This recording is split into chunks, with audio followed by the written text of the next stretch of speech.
Have you ever marveled at the sight of an airplane soaring gracefully through the sky, wondering how such a massive machine defies gravity?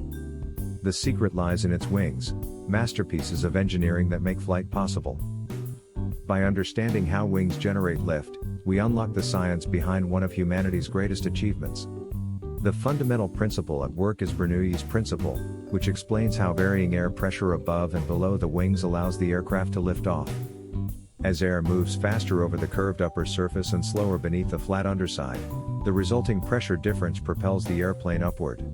But wings aren't just about achieving lift. Their shape, size, and design determine everything from speed to stability. From the sleek, swept-back wings of a fighter jet to the expansive, straight wings of a cargo plane, every design serves a purpose. For instance, modern commercial airliners rely on winglets, upturned extensions at the wingtips, to reduce drag and improve fuel efficiency. Such innovations not only enhance performance but also address the growing demand for eco-friendly aviation. Delving deeper, different wing configurations cater to varied needs. Delta wings, seen on supersonic jets like the Concorde, enable high-speed flight, while biplane wings, stacked one above the other, harken back to the golden age of aviation, providing superior maneuverability.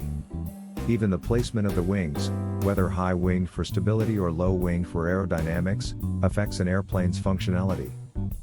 For aviation enthusiasts, wings symbolize the triumph of science over nature's challenges. Yet, their design continually evolves, driven by advancements in materials, aerodynamics, and technology. Composite materials like carbon fiber are making wings lighter and stronger, paving the way for more efficient, environmentally friendly aircraft.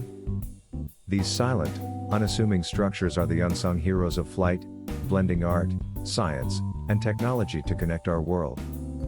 What do you think the next big breakthrough in wing design will be, and how might it change the way we travel?